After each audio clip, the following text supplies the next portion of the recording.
Here's a recording of the Clay Club Lisbon session that I gave live at the event we held the other night, and I wanted to walk through the current state of Outbound in 2024, some adjustments and predictions for 2025, and then I'll recap with some of those things that you need to do to ensure that your outbound campaigns are successful. So let's dive in. So a really important place to start when we're thinking about our outbound prospecting campaigns is to ask ourselves, what is the actual point of the initial prospecting message? So a lot of the times when I ask this question, I get people saying it's to book a meeting or to pitch a product or service. It's to generate leads or create interest in our product or service. But I remind people that the real point of sending your initial messages, whether that be email, LinkedIn, or cold calling, is simply to start a conversation. So with that in mind, let's go through what is working in Outbound in 2024, and then we'll take into consideration some of the things that might be changing. So what does good look like in Outbound in 2024? Now, you obviously need to optimize for deliverability. I'm recording this at the end of October 2024. So much has changed this year. You need to make sure that you're sending emails from alternative domains, you're warming up those mailboxes, you're using things like spin tags, you're sending emails in plain text, you're not tracking open links, you're matching the mailbox provider. So if you send from Gmail, get those emails into a Gmail account. If you're sending from Outlook, they need to be sent to Outlook account as well. There's so much happening in deliverability, and that's something that is a bit of a concern going into 2025.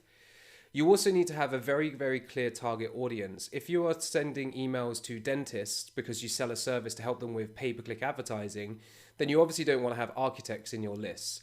So make sure that you really understand who your target audience is, all the different segments within those audiences, and you build hyper-specific segmented lists with enriched data using tools like Clay or other data enrichment providers.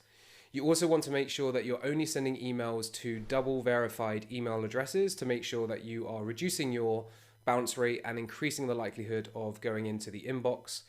You also want to be sending short, relevant messaging, keeping it to the point that is about the specific problem or challenge that your prospect is facing. And then also you want to be using soft calls to actions, i.e. not asking for a demo or not asking for marriage on the first date. But the reality is that not everybody is doing this in 2024, but they need to if they want Outbound to be a decent enough channel for them to grow their business in 2025. So looking into 2025 adjustments, we need to be doing everything right and everything from 2024, but we also need to be reactive to deliverability changes. I don't know what those changes are going to be, and neither do you. But what you do need to do is manage expectations with your clients, or if you're working in-house, manage those expectations with your manager that you might have to create or find additional budget to spin up alternative domains, to try out different email deliverability or email infrastructure. It really does depend on what those changes are going to be. I also think that you need to think about micro campaigns, so leveraging signals and triggers to run very small but targeted campaigns based on what those signals are. It could be that they're currently hiring, it's somebody who's new to a role. It could be around social media engagement or event attendance. Whatever these different signals and triggers might be, you want to run lots of different campaigns to small target lists rather than sending the same message to 2,000 different prospects. I think we also will see people spending even more time creating more relevant copy. Gone are the days where, there still are the days where people are trying to get AI to create lots of different versions of copy and using kind of cute personalization tactics, but they're really not going to cut through the noise. You really have to understand who your target audience are and the challenges that they're facing and present them with a compelling message and even an offer that would entice them to reply. I also think we're going to see more people talking about a multi-channel approach to prospecting. So whether that be phone calls, direct mail, email, LinkedIn, but using all of those channels in combination. And I think the question that is often asked is, what's the most effective channel? And I think really it's just a combination of which of those channels that really makes it work. Because it doesn't really matter where the message goes as long as you get the reply.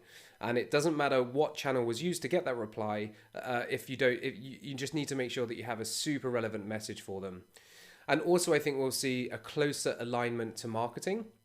And what I mean by this is creating content, valuable content, whether that be sales enablement content or marketing content, to actually use when reaching out to prospects in the first place, or using content to drive inbound interest to your website or to your lead magnets, whatever that may be.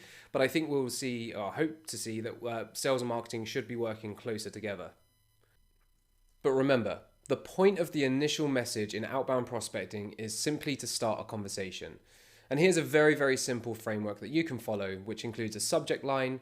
Then you want to use their first name and an observation, if any. You don't want to force this if you can't find an observation or a signal or trigger that you're using. And then you want to lead with a question about a relevant pain point or challenge that they might be facing that you've identified in your research. Then you want to move on to a medicine to the pain and provide some social proof where you've fixed this pain in the past. Then you want to include a soft call to action, which is asking for interest rather than asking for a meeting, because you can't and shouldn't be asking for marriage on the first date. And of course, you sign that off with your name. I would not include any fancy signatures.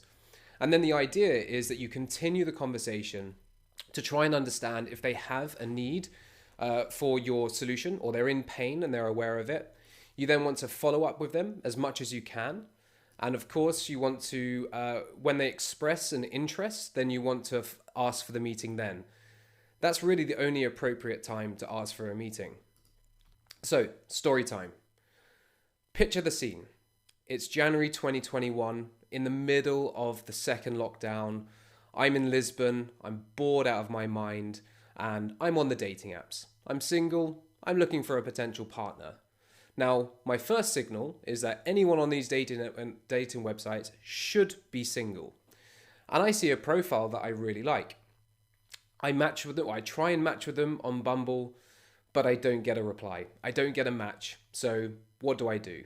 Well, luckily, this particular person had their Instagram account on their profile.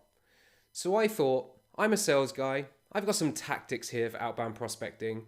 So I'm going to slide into the DMs, and I'm going to use my framework, which usually works for getting replies to cold prospects, to cold dating prospects. And here's the message I sent. Have you met Mark?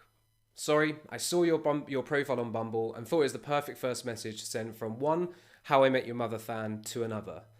That is next level personalization. I found out that she was a fan of How I Met Your Mother from her Bumble profile, and I used that to start the conversation. You can see here that I didn't ask for a date, I didn't ask for marriage, and what we did from there is continue the conversation. Then we suggested a Zoom call. We had two 4-hour-long Zoom dates until the time where we could meet in person. And then we carried on talking, we carried on meeting up, until eventually, a few years later, we got married. Now, the moral of this story is that you should not be asking for marriage on the first date.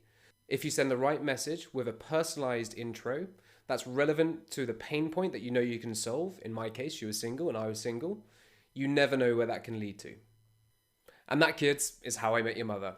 All right, so that's been a recap of the 2024 state of Outbound and the predictions for 2025. If you'd like me to create more content about these sort of predictions and maybe some dating advice, do let me know in the comments or send me an email at mark@yellowo.co.uk. All right, cheers.